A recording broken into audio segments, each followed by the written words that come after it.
Welcome back to the Sports Source. The segment of our program is brought to you by Parkside Cabin Rentals. The Great Smoky Mountains are always a terrific place to get away, and a cabin from Parkside Cabin Rentals allows you to rest and relax in style and comfort.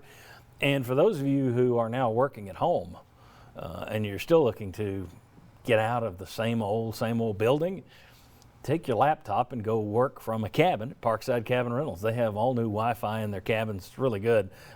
Tremendous folks. They know exactly what they're doing. They've been doing it for decades upon decades upon decades.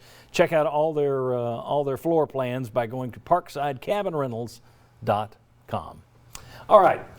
Fifth-year quarterback Jarrett Guarantano is going to be the Vols starter again this year. Jeremy Pruitt said this week that he, quote, had 6 really good days to open fall practice. All right, sounds good. Jim Chaney was a bit more mercurial in his comments. He credited Guarantano for improvements, but also said, are we where we need to be? No, not at all, but we've got to continue to work to get better. Now, he was asked about Guarantano. That was the back half of an answer. It could have been he was talking about all the quarterbacks at that point. But my question is, should fans feel better about Guarantano going into his second year in Jim Chaney's system?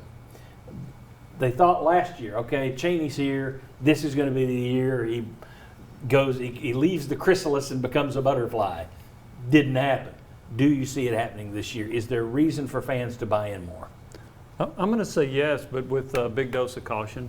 I do think the fact that you've got Jim Chaney for a second year, who I think is an outstanding offensive coordinator, you got the same quarterback coach for a second year. I think that Guarantano, from what we hear, is feeling more comfortable, has a better understanding of what he's doing. So if you go with the glass half full, which I am in this case, I'm going to say there's reason to feel that he's going to be more consistent and play better. But again, proceed with caution.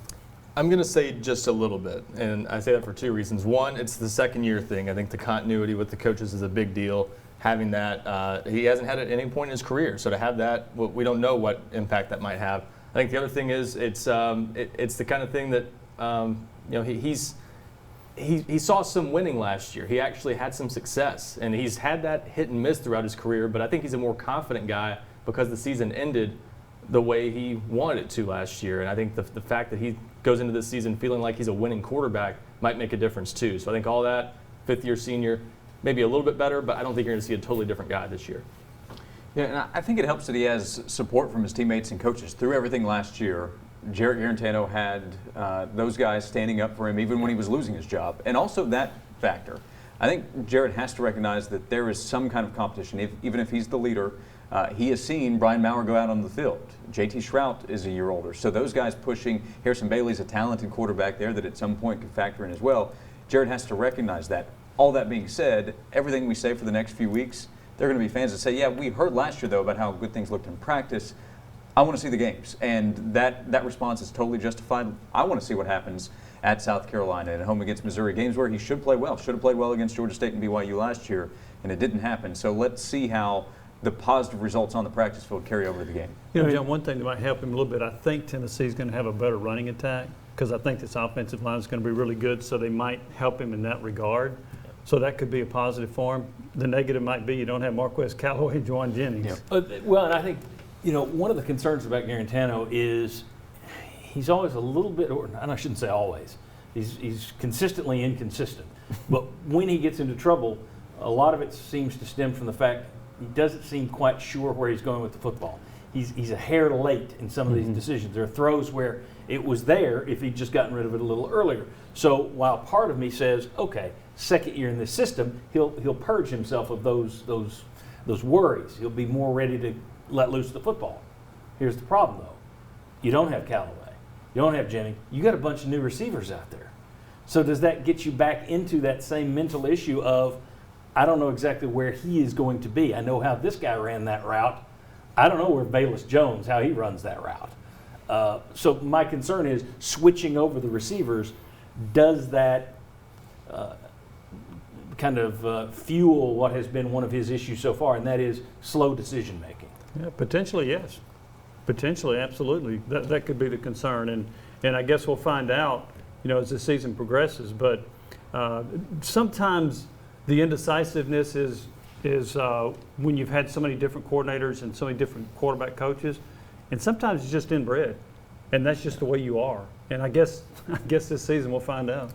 I was going to say, to me, I don't think that helps the decision-making thing because that's an issue he's had going back to high school. We saw it even when he was a junior or senior going into his senior year at the Elite 11 finals. It showed up there. So I think that's something he's probably just going to have to get through as much as he can. I think where the receivers hurt is just the ability to bail him out and make some big plays. Those guys could go up and get a jump ball.